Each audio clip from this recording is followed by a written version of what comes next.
With me today is my good friend Grant Grizga, founder and CEO of Revela. Revela, for those of you who aren't familiar, is a Detroit, Michigan-based software company about Series A, doing really well from a growth perspective. And First Mark, the venture firm out of New York, is one of their backers. So Grant, thanks for taking the time to join our spring release today. Of course, Mike. Happy to do it. So Grant, I think if you could first share what Revela does for the private sector, talk about who some of your customers are, what your product does.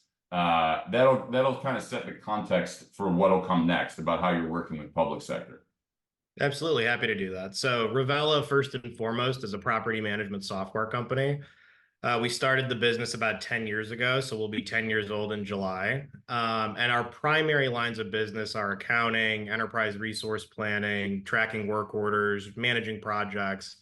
I mean, think of us as a big kind of engine for running complex portfolios of real estate. So we work with property management companies, both locally and nationally, large multifamily investment funds. I mean, anybody that has physical space that's leased out is a target customer for us. Gotcha. And in terms of like the stuff that they're doing in the actual app, like maybe list a couple. You mentioned kind of accounting and things, but like, what are some of the use cases? What are they trying to do? Yeah, really understand their portfolio and manage the workflows that are core to the business, right? So the entire leasing process, the entire maintenance process, really understanding, which items are where. So inventories of units, Totally. managing vendor relationships. I mean, it's really a holistic tool for understanding and extracting data that's usable out of your real estate business and portfolio. Awesome. So thriving private sector business. There's a couple of what I'll call public sector, one municipality, one university. Talk to us about each of those. Maybe step through them. What was the problem that they kind of shared with you or that they approached you about? What was your solution? Yeah, and so it's kind of interesting and serendipitous. We've sort of come full circle on the university side. So Brown University, my alma mater, was our first customer ever. Um, and so now that we're getting back into that business with Pursuit, it's great to kind of flex those old muscles and think about that space a bit more. Yeah. Really, when we started working with Brown, it was early 2016. And their auxiliary housing practice, which is all of the off-campus real estate that's owned by the university, was being managed in spreadsheets and random posts on websites. And I mean, it was just kind of a disjointed, discombobulated mess. Yeah. What we were able to do with them was bring kind of all of those things together, right? So the houses for the graduate student program, the houses that students were living in instead of the dorms for special circumstances, the visiting scholar stuff, the Yeah. faculty housing stuff, and all of the commercial parking and multifamily stuff that they invested in over time. So you can't really run that on the traditional systems used for, managing dormitories or other kind of physical properties on campus Why because the not? use, Oh yeah. Yeah. yeah, it's a bit more high touch. You're dealing with tenants, they have issues that kind of come up from time to time. So again, creating that repository where everything was Yeah. together really was a game changer for Brown, and I'm proud to report that they're still a customer today. So we Amazing. love Brown. They're great. Yeah. And I can see how that same issue is for, both, a university and also a private sector, multifamily housing development as well. Okay, Yep. cool. That was customer number one. That was Brown. Now talk to us about Detroit. How did that come up? Yeah, so the city of Detroit's been an awesome partner of ours for the last 2.5 years. They actually approached us about the asset management division of the city actually approached us since we're located here about creating a database of all of the HUD loan projects that they have kind of standing or that they have outstanding. So the city's allocated a certain amount of money every year to basically write loans to developers to create more affordable housing options in the city. They really kind of didn't know where a lot of those loans were, what phase they were in, was the project done, was it not? There wasn't, I guess, an easy way to sort of see everything in one place. Yeah. So we really started there. And then as we kept getting into the weeds of discovery with the city, it became very clear that loan servicing or the servicing of those loans that they were writing was really the core issue that they were trying to solve for, not just the databasing component of that. So we ended up working with them to write a loan servicing component to Revela. They now have basically a database of all their loans. Amortization tables have been basically updated and caught up, which was an issue before. The prior servicer, for lack of a better word, really wasn't doing their job. And we actually were able to take the city from like a 30 to 40% collections rate annually to Amazing. 85 climbing right now, which we're very, very proud of. And, Yeah. as a taxpayer, and I know you're a taxpayer as well, it's great to see those funds going back into the city and making a difference in revitalizing the communities here.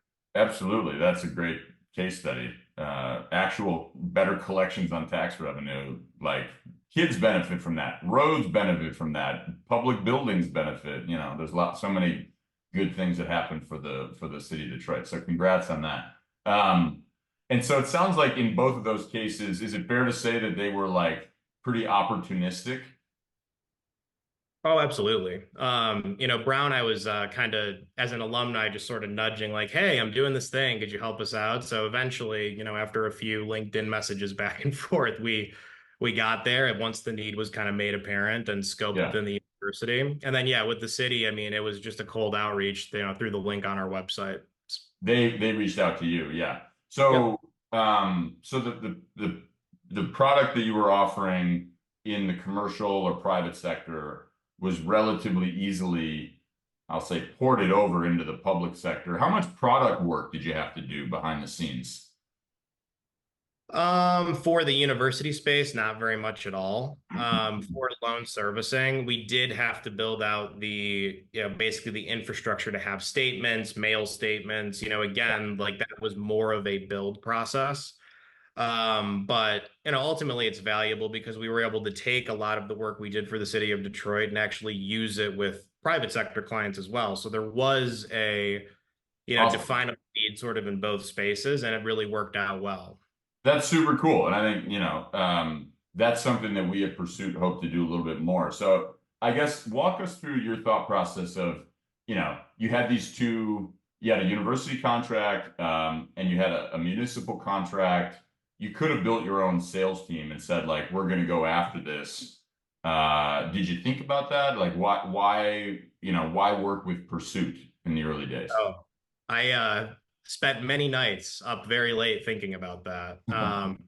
Really, the challenge and where pursuits kind of come in and been a godsend for us is the barrier to entry for both universities and government contracts is super high, right? You're Yeah, combing through individually managed lists of opportunities, disjointed RFP processes, opacity in terms of like how these opportunities are priced and all that stuff. I mean, it's a lot of work, and in most totally. cases the juice, like really isn't worth the squeeze.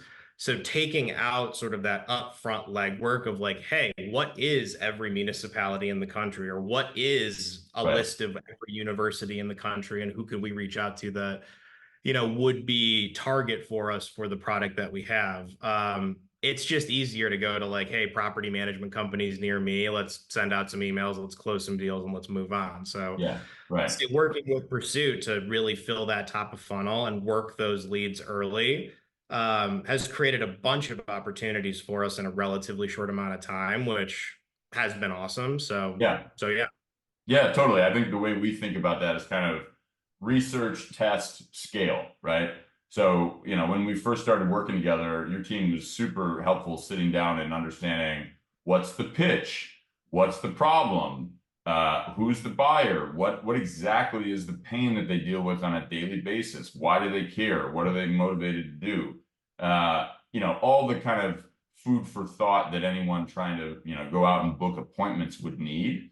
So that gave us some hypotheses on how we could start reaching out to people. Like you said, we brought to the table the list of municipalities, the list of universities, and every contact, in those different entities of government, right? So, we were able to kind of scale up. We actually used your CRM system for starting to send outbound emails and testing things, and we're getting some great results from that. So it's super exciting to see.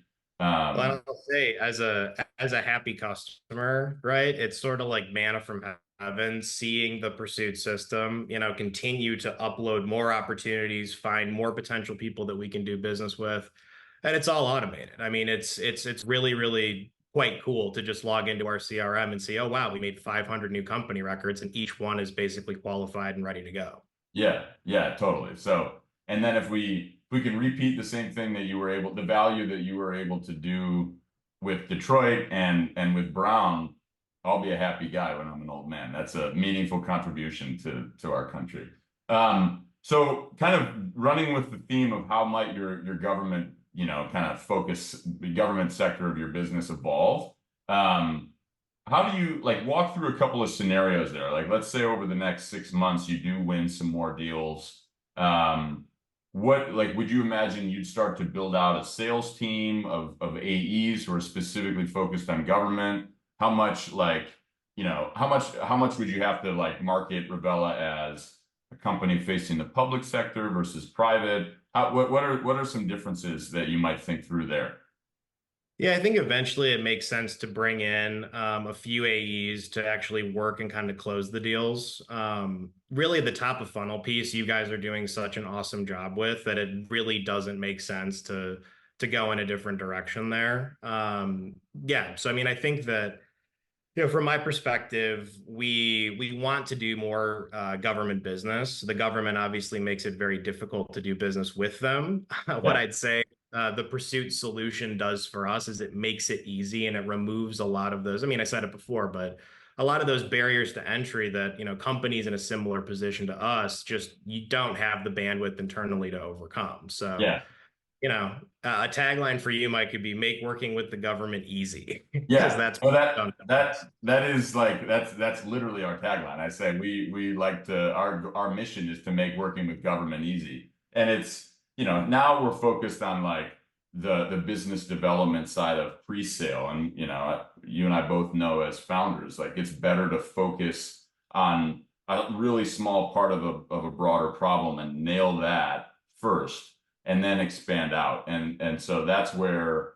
I think if I were to summarize our focus today, it's really on two things. It's understanding who the buyers are and who the users are, like every contact in every government entity, number one.